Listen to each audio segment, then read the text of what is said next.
Don't worry. Check out these fun ways to reuse old toys. Whoa, whoa, whoa, whoa. We must revisit that. This is day 2 of Extremely on YouTube. If you haven't been watching my series, the first 2 videos are linked in the description below. I would absolutely recommend you watch those first. This video is going to be my journey into tutorial tube, or how-to tube. I don't know if anybody uses those terms, but I like them. But for now, I gotta go to bed. It's 9:35 p.m. I got up, I started at like 10:20. Okay, here we go. I created a new Gmail account. Mark is a how-to boy. That's my new process, is Mark is a blank boy. So then immediately I opened up YouTube. One of the suggested topics was DIY stuff. And that world is nuts! I've heard of 5-Minute Crafts. 5-Minute Crafts is this just outrageous YouTube channel. That's actually a cool idea.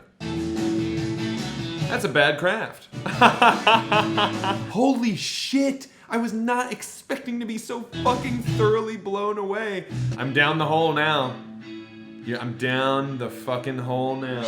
That was the first taste this week of like, what? This is a universe with hundreds of millions of subscribers and lots of channels. I was looking for how to tie a tie, how to blank, how to blank, how to blank. I gotta back up, I fell down the hole.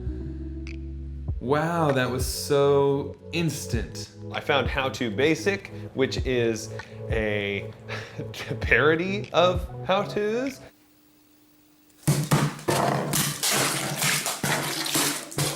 Then I finally found like kind of what I was looking for. Yeah, okay, he makes Adobe Photoshop tutorials. Boy, DIY is not the same as how-to and tutorial. Like, that's a different universe. If you say tutorial, it's all programming. Now, I happen to know programming. I went to school for it. I don't program for fun because I do hate it. But I know how to do it, and I know how to teach it. When prompted with the idea of what should I make a how-to about, I kind of buckled up. We're gonna start a little Google document, and I'm gonna make a list of all the things that I can do. It is kind of stressful and humbling to try to make a list of everything you know how to teach, because for me, I keep going into this spiral of like, well, you don't fucking know anything. There's somebody who knows how to do that better. Yeah. I think that the internet has tricked me into believing that the world is full of experts.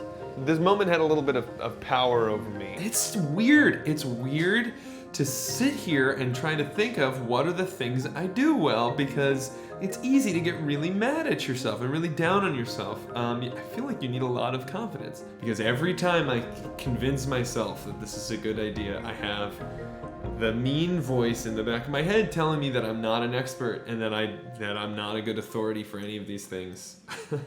I know how to juggle, for instance. But who makes juggling videos?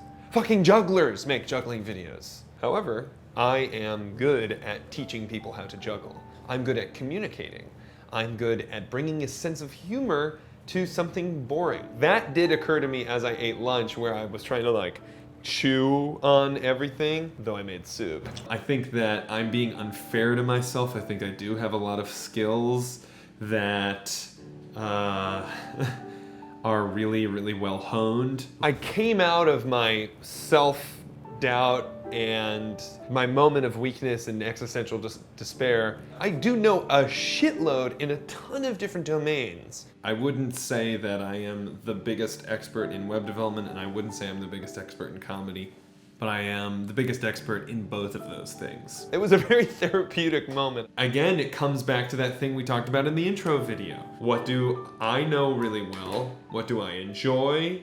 What does the world need? And what can make me money? If I had to look at all of this, it looks like web development tutorials are really popular on the internet. I have a specific way I can do them. I should just do them. All these web development courses that you'll find on YouTube are like No joke, an hour and a half long. Hi, my name is Mosh, and I'm going to be your instructor in this Python course.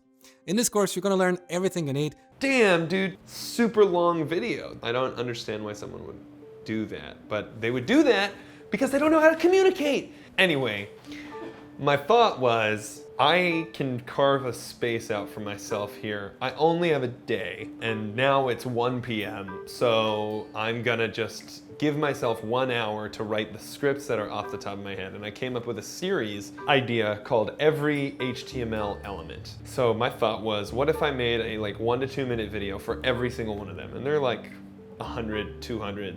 Here's my angle, I'm a comedian and programmer. I'll also write a tutorial about how to generate ideas because my old sketch group had a pretty good way of generating ideas. I wrote a script for how to generate ideas right here. And I wrote actually 3 scripts for my series, Every HTML Element. I wrote those 4 scripts in an hour. Thank you.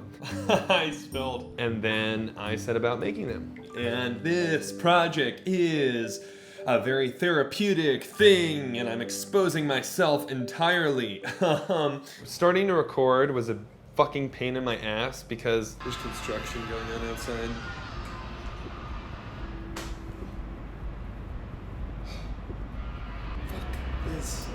This wasn't happening for hours, and then the second I have to record something on my microphone, they fucking start sawing shit. What the fuck are they doing? I got real grinchy about it. Hello everyone, and welcome to Every HTML Element. I mean, it's the very first... I think it's a little too performative right now. I gotta take it down a notch. Hello and welcome to Every HTML Element. So I recorded the first 1.5, and then I gave up because as soon as they stopped sawing, it started thundering. I decided to do all graphics because that's kind of what that calls for. I'm not an animator. That was hard as shit. How do you fucking visualize this stuff? I get why so many YouTubers like do the marker thing for explainer videos. Cause like, damn. It came out okay, gets the information across, but that video's already gotten 2 views. The town elder, the big daddy, the MVP. And then I was able to spit out the how to generate ideas video as well. Go through all the ideas you wrote down one by one and see if any of them have potential. In this exercise, I'll typically write anywhere from 30 to 80 ideas and walk away with around 10 that I think have potential. And there you have it, the Kingmaker technique. That one was hard because the only decent camera I have right now is this webcam, and then I use my iPhone because I wanted to do the over the head shot of me putting a notebook and a pen, and here's what you're gonna need kind of thing, and that was hard because I don't have lights. If you look at the most popular YouTube channels these days, the production value is astounding. So it requires a significant investment. The only reason I have this camera and microphone is because I got hired to do a thing with Funny or Die on their Twitch channel right before they fired all their employees that were doing cool stuff because they ran out of money because they were playing that content game. And there's no money in that, I can tell you firsthand. Goodness gracious, what a day. It's funny how long that took for me to work my way up to that, but we got there. That was about 6:20, 6:30, so that was my day today.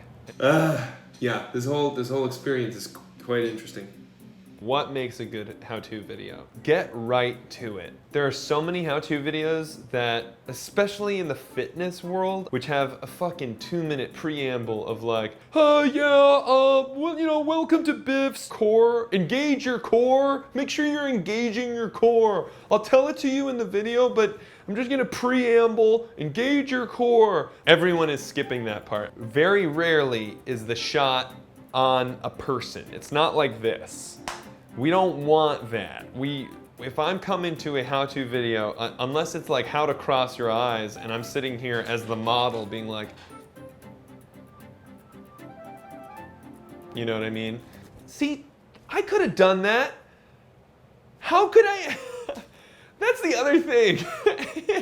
It's You know how to do so many things. What makes a good how-to video is like simple steps and really show us the thing that you're talking about. A good how-to video is just clear in every way. There are 3 types of people who make how-to videos on YouTube. There are the opportunists who see what people are searching for and are like, I can make money doing that. They might have an hour-long video that has ads every 5 minutes. That's what 5-minute crafts is, like the life hacks and all that shit. Like, that's not stuff people are actually using. One of the channels I looked at today released something like 7 videos in the past 24 hours. Holy shit, do you see how many videos they post? 2 hours ago, 7 hours ago, 15 hours ago, 20 hours ago, 21. What the fuck? They were churning it out. Then there are the experts in their field, or the obsessives. Here are the corner pieces. They will always be a corner piece. These orange ones here are the side pieces. They'll always be a side piece. They love something so much that they just have to share how to do it so that you could join them. That's what you want. That's the good stuff, because there's nothing better than listen to somebody who's passionate about something. The third category is hybrids, like it's an opportunist who actually knows what they're talking about. And so that's where I was falling in today. Once you allow yourself to write whatever comes to mind, you will achieve a flow state where ideas flow with ease. Now it's time for the fun part. The most fun I had today, writing the scripts, I would say.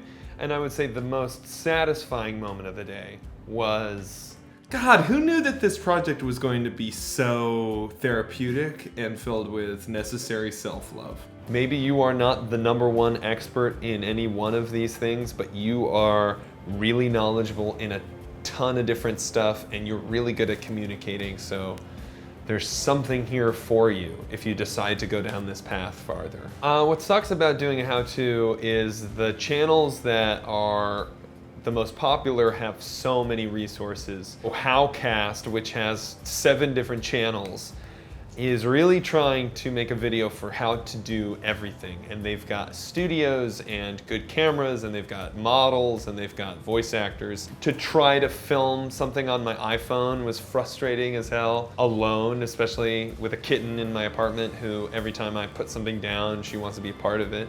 And I'm not gonna be mad at her for that. It was also frustrating that there was so much noise happening. I felt kind of out of control of my space. And it was really hard to edit that video together. And it's gonna be funny to show it to you because you're gonna be like, that sucks and looks bad. And I'll be like, yeah, I know. What I've learned from this is I saw a whole new version of YouTube I'd never seen before in my life. And I got to appreciate the challenge of trying to communicate how to do something. The big thing about how-to YouTube is that a lot of the most popular videos are like 8 to 10 years old. You make one, and if it's still accurate, that's the one. What does this day of this project teach me? Especially recently, I've been going into videos without a script, and having a script is really nice, but it's also, it's another step. But it is a huge context shift to go from writing to performing to editing, and then all over again. It's big, man. And I feel like a fraud, and how many people out there don't feel like a fraud? That's the real question. Yesterday with vloggers, we discovered that when you have nothing to vlog about, you manufacture situations that are outrageous. Like, this took many days to film and was very expensive, like all our videos. It's like, okay, you've got a lot of money and you are wasting it. How-to videos, they do the same thing.